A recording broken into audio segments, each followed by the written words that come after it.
আসসালামু আলাইকুম ওয়া রাহমাতুল্লাহ।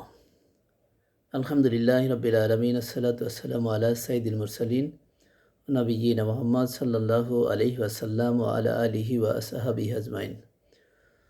সম্মানিত দিনী ভাই বোন বন্ধুগণ, যারা আমাকে শুনছেন সবার প্রতি আন্তরিক কৃতজ্ঞতা ও ধন্যবাদ জানিয়ে শুরু করছি আজকের আলোচনা একটি হাদিস সম্পর্কে।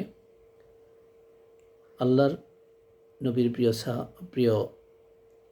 সাহাবী হযরত আবু হুরায়রা রাদিয়াল্লাহু আনহু রাসূলুল্লাহ সাল্লাল্লাহু আলাইহি সাল্লাম থেকে বর্ণনা করেছেন। রাসূল সাল্লাল্লাহু আলাইহি সাল্লাম বলেছেন যে কিয়ামতের দিন ৭ শ্রেণীর মানুষকে আল্লাহ রাব্বুল আলামিন তার আরশের ছায়ার নিচে স্থান দিবেন, যেই দিন আল্লাহ তাআলার ছায়া, আরশের ছায়া ছাড়া আর কোনো ছায়া বা নিরাপদ আশ্রয় কোনো ব্যবস্থা থাকবে না।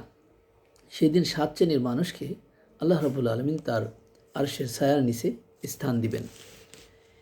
এ সম্পর্কে আল্লাহ রাব্বুল আলামিন সূরা পবিত্র কোরআনের সূরা মুলক এর ১২ নম্বর আয়াতে আল্লাহ বলেন যে ইন্নাল্লাযীনা ইয়াখশাউনা রাব্বাহুম বিল গায়বি লাহুম মাগফিরাতু ওয়া আজরুন কাবীর। নিশ্চয়ই যারা তাদের প্রতিপালককে না দেখে ভয় করে তাদের জন্য রয়েছে ক্ষমা ও অতি বড় প্রতিদান। সেই বড় প্রতিদানই হলো কিয়ামতের দিন ভয়াবহ বিচারের অপেক্ষমান যে সংকটময় দিন, সেই দিন আল্লাহ রাব্বুল আলামিন এর আরশের ছায়া ছাড়া আর কোনো ছায়া থাকবে না। এই সংক্রান্ত হাদিস আল্লাহর নবীর প্রিয় সাহাবী হযরত আবি হুরায়রা রাদিয়াল্লাহু আনহু বলেন যে আন আবি হুরায়রা রাদিয়াল্লাহু আন্নান নবী সাল্লাল্লাহু আলাইহি সাল্লাম কল। আন আবি হুরায়রা রাদিয়াল্লাহু আনহু বলেন, রাসূলুল্লাহ সাল্লাল্লাহু আলাইহি সাল্লাম বলেছেন যে সাবাআতুন ইউজিল্লুহুমুল্লাহু ইয়াউমাল কিয়ামাতি ফি জিল্লিহি। ৭ শ্রেণীর মানুষকে আল্লাহ রাব্বুল আলামিন কিয়ামতের দিন তার আরশের ছায়ার নিচে স্থান দেবেন। সেই দিন ইয়াউমা লা জিল্লা ইল্লা জিল্লুহু, সেই দিন আল্লাহ তাআলার আরশের ছায়া ছাড়া আর কোনো ছায়া থাকবে না। তো ১ নম্বর, ইমামুল আদিল। আল্লাহ রাব্বুল আলামিন ন্যায়পরায়ণ শাসক বাদশাগণ তাদেরকে আরশের ছায়ার নিচে স্থান দিবেন। ২ নম্বর, ওয়াশাবুন নাশাআ ফি ইবাদাতিল্লাহ। ওই যুবক যার জীবনকে আল্লাহ রাব্বুল আলামিনের ইবাদতের মধ্য দিয়ে একজন প্রকৃত ঈমানদার এবং মুমিন হিসেবে নিজেকে গড়ে তুলেছে।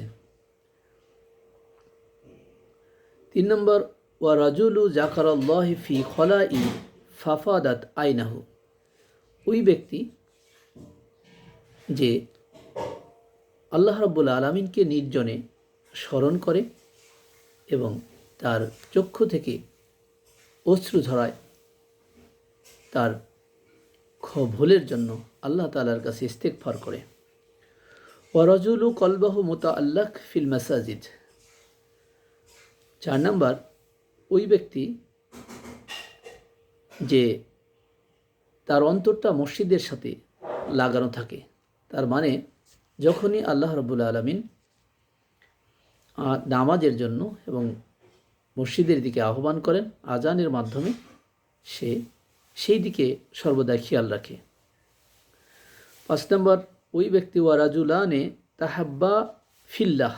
ওই ২ ব্যক্তি যারা একে অপরকে ভালোবাসে শুধুমাত্র আল্লাহ তাআলার জন্য এবং দ্বীনের জন্য, তার ব্যক্তি বা সামাজিক কোনো স্বার্থ সেখানে থাকে না। ওয়া রাজুলু দাআতুহু ইমরাআতু জাতু মাউসিবি ওয়া জামালি ইলা নাফসিহা ক্বালা ইন্নী আখাফুল্লাহ।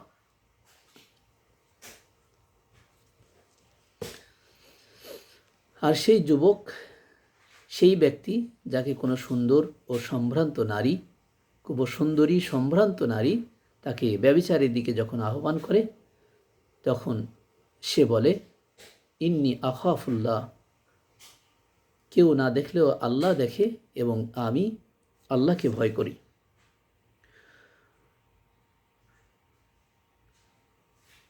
7 ওই ব্যক্তি যে অরাজুলু তাসাদ্দাকা বিসাদাকাতিন ফাআখফাহা,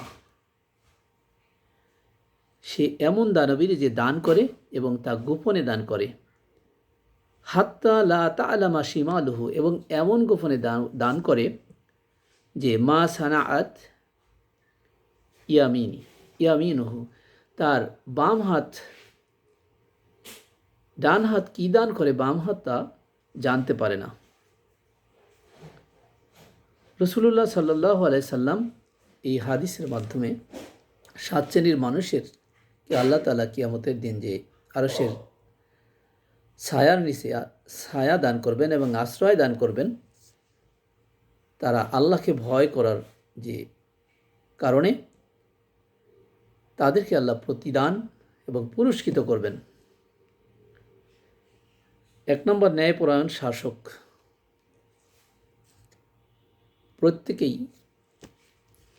প্রত্যেক ন্যায়পরায়ণ বাদশা এবং শাসক যার যার অবস্থান থেকে আল্লাহ তাআলাকে স্মরণ করে তার সেখানে তার জাতি গোষ্ঠীর মধ্যে ন্যায়কে প্রতিষ্ঠা করা এবং ন্যায়ের প্রতি সর্বোচ্চ গুরুত্ব দেওয়া একজন মুমিন মুসলমানের কর্তব্য।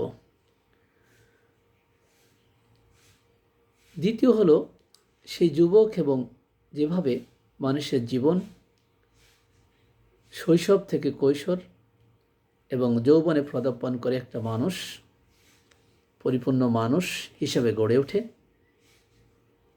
শুরু থেকেই যেন একজন মানুষের জীবন জিন্দিগি আল্লাহ তাআলার হুকুমতের মধ্য দিয়েই বর্ধিত হয়। তৃতীয়ত সেই ব্যক্তি যে নির্জনে স্মরণ করে আল্লাহকে অশ্রু বিসর্জন দিতে থাকে তার 2 চক্ষু। অর্থাৎ মানুষ মাত্রই ভুল, কোনো না কোনো ভুল হয়েই যেতে পারে, এজন্য ইস্তেগফার করা এবং নির্জনে আল্লাহ তাআলার কাছে ক্ষমা প্রার্থনা করা।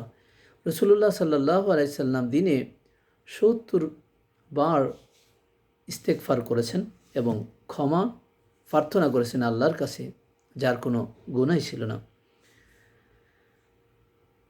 4 সেই ব্যক্তি যার অন্তর থাকে মসজিদের সাথে ঝোলানো। আল্লাহ রাব্বুল আলামিনের একটি হুকুমকে যখন আজান হয়ে যায়, সেই নামাজকে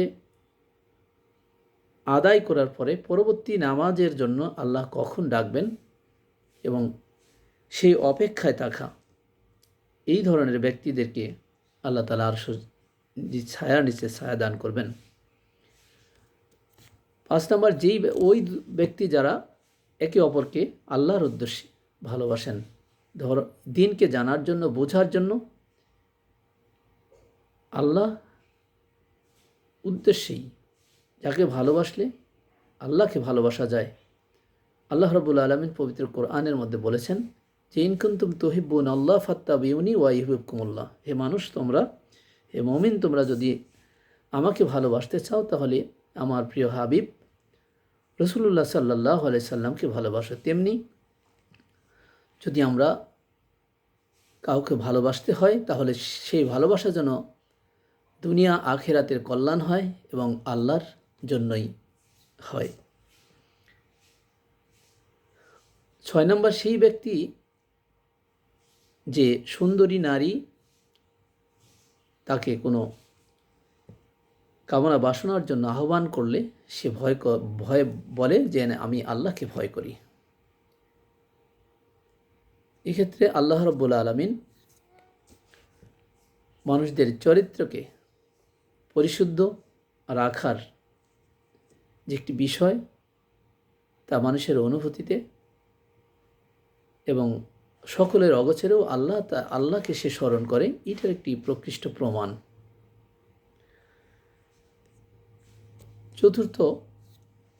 সপ্তম নম্বর হলো যে সে ব্যক্তি যে দান করে গোপনে করে, এমনকি তার বাম হাতও জানে না সে ডান হাত কি দান করেছে। এই হাদিসের মধ্যে 7টি শ্রেণীর মানুষকে কিয়ামতের দিন আল্লাহ তাআলা আরশের ছায়ার নিচে স্থান দিবেন 7 প্রকারের মানুষের জন্য। 7 প্রকারের মানুষ 7 ধরনের কর্মের সাথে তারা নিয়োজিত। প্রত্যেকের কর্মের মধ্যেই যেন আল্লাহ তাআলার স্মরণ থাকে এবং আল্লাহ তাআলাকে স্মরণ করে সে জীবনযাপন পরিচালনা করতে পারে। এই হাদিস আমাদের শেখায় ক্ষমতা, যৌবন, সম্পর্ক কামনা, সম্পদ এবং নিভৃত ইবাদত জীবনের প্রতিটি বড় পরীক্ষায় যারা সর্বদাই আল্লাহকে প্রাধান্য দিয়ে কিয়ামতের ভয়ঙ্কর দিনের কথা স্মরণ রেখে তার জীবনযাপন পরিচালনা করবে, সেই কিয়ামতের ভয়ঙ্কর দিনে আল্লাহ তাআলা তাদেরকেই সম্মানিত করবেন। আল্লাহ রাব্বুল আলামিন আমাদেরকে এই 7 শ্রেণীর মানুষের অন্তর্ভুক্ত করেন। আমিন। ওয়া আখিরি দাওয়ানা আনিল হামদুলিল্লাহি রাব্বিল আলামিন।